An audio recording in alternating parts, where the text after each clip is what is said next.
Aqui no Ceará, em Santa Quitéria, nós temos uma grande reserva de urânio. Mas o urânio natural, que nós temos em Santa Quitéria e em outros locais, tem 99,3% do isótopo do urânio, que é o 238. E apenas 0,7% do 235.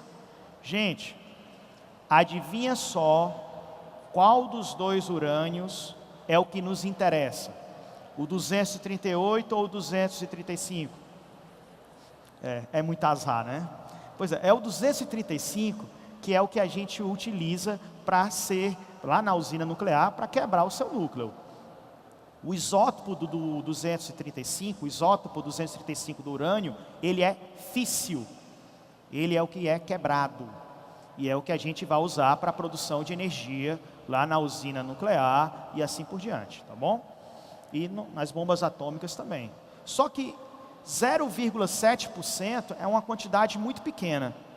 Nós precisamos, para levar esse combustível para dentro da usina nuclear, uma quantidade de pelo menos 3%. E aí a gente vai fazer um processo que nós chamamos de enriquecimento do urânio. Não esqueça, o que é o enriquecimento de urânio? É aumentar a quantidade do isótopo 235. Ele tem que chegar pelo menos a 3%. Quando ele chega a 20%, mais ou menos, ele é usado em submarinos nucleares, também pode ser usado em medicina e tal. E quando chega a mais ou menos 90%, aí ele é usado para um fim muito problemático. Para as armas nucleares, a energia nuclear. Vocês viram que o Irã tem uma polêmica muito grande em relação a ele, porque ele aumentou o enriquecimento de urânio. E aí os Estados Unidos e outras grandes potências ficam loucos com essa história do Irã enriquecer urânio. Porque ele pode chegar aos 90% necessários para produzir uma bomba atômica. E o Irã com uma bomba atômica, eles vão morrer de medo. Você já imaginou, pessoal? Israel e Irã com bomba atômica? É a mesma coisa que você deixar dois inimigos fechados numa sala bem pequena, cada um com um 38. E um falando mal da mãe do outro. Não vai dar certo. Michael, tu é a favor do Irã ter bomba atômica?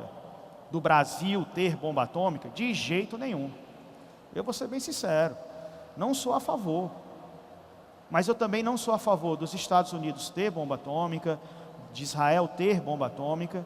Nós temos que ser a favor que ninguém tem esse tipo de arma. É isso que a gente tem que ser a favor. Mas voltando para cá. O urânio enriquecido, ele tem cerca de 3 a 5%. E eles são guardados nessas cápsulas que vocês estão vendo aí no telão. Essas cápsulas é onde você tem esse urânio enriquecido de 3 a 5%. É aí onde nós vamos ter a fissão nuclear. Para frente. Olha só como é que é uma usina nuclear. Nessa usina nuclear, pessoal, você tem, tá vendo esses, deixa eu apontar, não vai dar para eu apontar, mas se você prestar atenção, você tem aí onde tem o vaso de pressão, você está vendo aí? O vaso de pressão, dentro dele você tem um elemento combustível, que são esses vermelhos que aparecem, essas varetas vermelhas. São nessas varetas que você tem o combustível nuclear. A reação que ocorre aí é extremamente exotérmica. O que é que quer dizer uma reação ser exotérmica? Exo quer dizer o quê? Fora. Térmica, calor. Põe calor para fora, libera calor. Esse calor liberado aumenta a temperatura da água, que vai fazer com que a água evapore num outro circuito. Esse vapor gerado faz com que pás girem e esse giro gere a energia elétrica que a gente precisa. Depois a água é resfriada e volta para o circuito. Um dos problemas desse tipo de geração de eletricidade é que ele libera água quente para o meio ambiente. Ele joga água quente em rios, lagos e mares.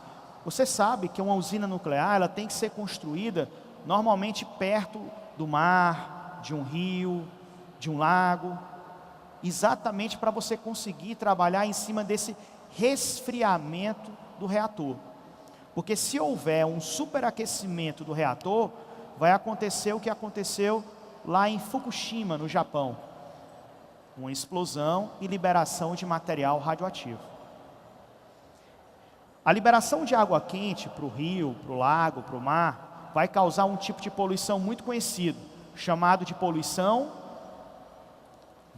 Joguei água quente, poluição térmica.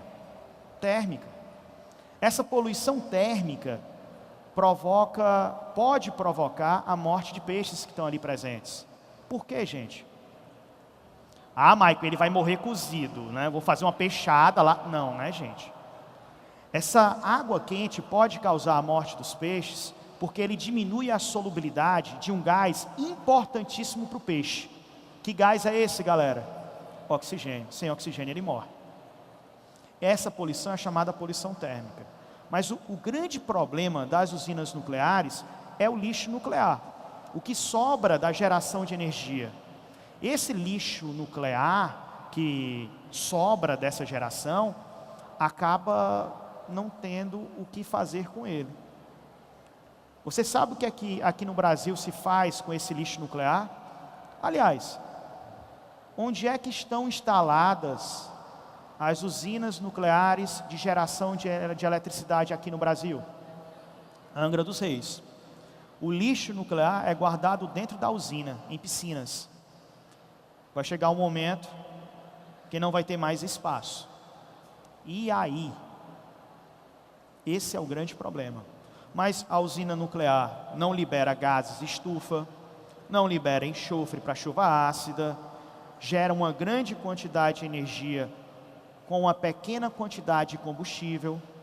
Então ela tem uma série de vantagens e é relativamente segura, né?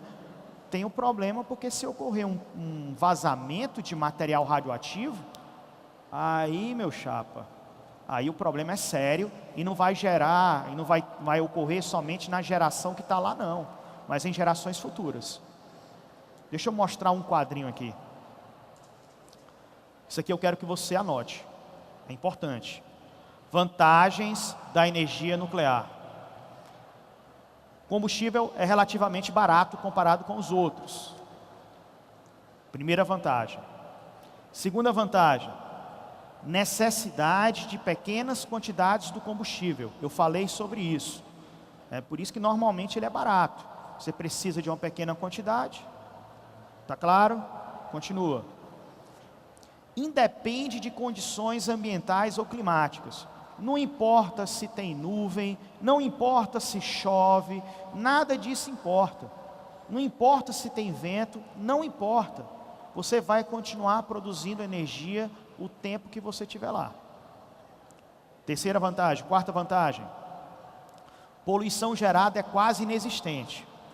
Quais são os dois problemas principais da energia nuclear?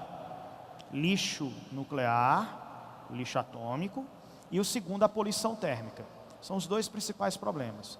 E só mais um, para você anotar aí, é que ele ocupa pequenas áreas. Quando você compara com as hidrelétricas, que a quantidade que você vai ter que ocupar ali é uma quantidade enorme, quantidade muito grande, vai ocupar um espaço muito grande. Beleza? Vantagens da energia nuclear. Combustível relativamente barato, necessidade de pequenas quantidades do combustível, independe de condições ambientais ou climáticas, poluição gerada é quase inexistente e ocupa pequenas áreas. Isso daí é bem importante. Mas agora a gente precisa olhar para as desvantagens também. Quais são as desvantagens da energia nuclear? Qual é o problema dela? Vamos lá? Aproveita e anota também isso, tá certo? Vou para desvantagens. Primeira coisa, alto custo de construção. Para construir é caro. Risco de vazamento de radioatividade. Eu falei para vocês, né? Se vazar radiação, meu querido, a complicação é grande. Poluição térmica, lixo nuclear e, por fim, esse uso da tecnologia pode ser feito para a construção de bombas atômicas, né? Então, essas são as desvantagens. Isso é muito importante, tanto para a dissertação numa redação, como também na prova de ciências da natureza e ciências humanas também. Fique ligado a isso, tá bom? Fique ligado com isso. Falamos da energia nuclear e falamos dos biocombustíveis.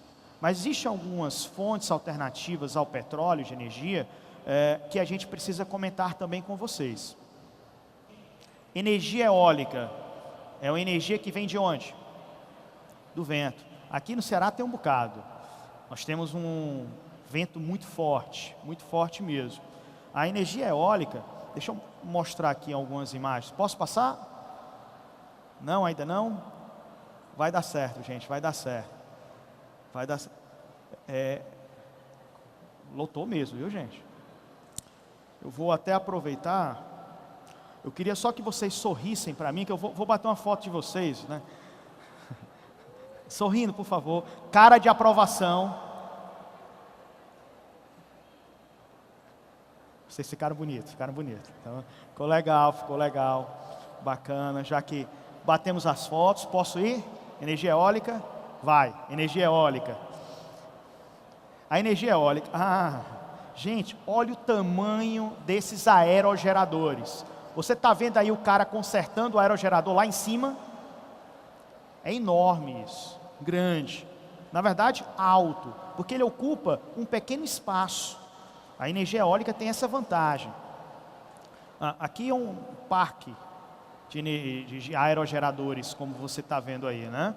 E a energia eólica, ela tem algumas vantagens em relação aos combustíveis fósseis. Vantagem da energia eólica: não gera gases estufa. CO2 ele não libera. Não libera óxidos de enxofre que vão provocar chuva ácida. Não libera. Mas você não pode falar, gente, que ele não polui. Por que você não pode falar isso? Qual é o tipo de poluição que um aerogerador pode trazer para a gente? Tem do barulho. Poluição sonora, faz um barulho enorme. Eu já tive a oportunidade de estar bem perto de um aerogerador e quando o vento está fraco, faz um barulho grande. Poluição sonora. E tem um outro tipo de poluição que eu particularmente, eu nem gosto muito de falar, porque ele é relativo. Tem gente que diz que ele traz uma poluição visual.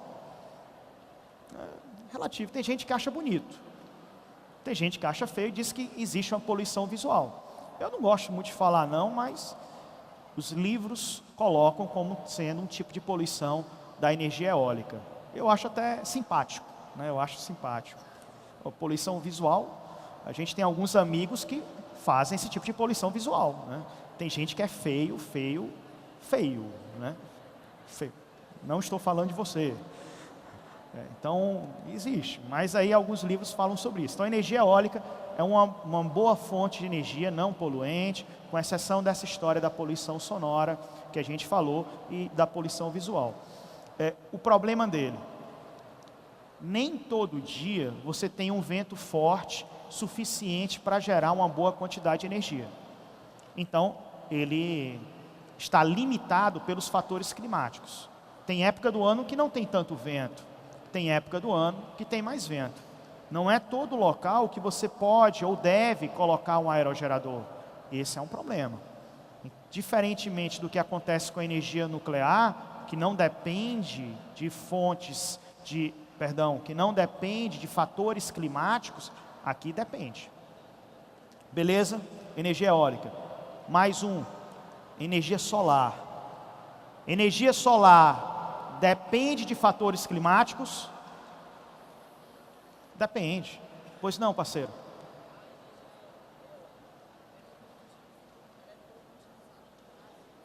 Certo. Temos. Porque no Brasil ainda é pouco utilizada a energia eólica. Alguns problemas. Primeiro, nós temos outras fontes que geram uma quantidade de energia, tem um rendimento maior de energia, muito maior que a energia eólica. Vocês vão ver que quase toda a energia do Brasil vem da energia hidráulica. Mas é fundamental que o Brasil diversifique a sua matriz energética, exatamente para não ficar dependente apenas da energia hidráulica. Eu vou falar mais na frente que a energia hidráulica, a gente tem épocas, períodos em que há uma seca muito grande, como que está acontecendo, e a quantidade de energia gerada por causa dessa menor quantidade de água é menor. A quantidade de energia gerada cai. E isso se faz necessário outras fontes alternativas. Quanto mais diversificada a matriz, melhor. A energia eólica, ela ainda é muito cara. Ela é mais cara do que outros tipos de energia que nós temos aqui. Mas por causa dessa necessidade de diversificar, os governos incentivam muito a produção de energia a partir da energia eólica. Agora está aumentando. Você pode até ver que aqui você já consegue encontrar parques eólicos no Ceará em maior quantidade do que algum tempo atrás. Mas ela ainda é bem mais cara. Tá bom?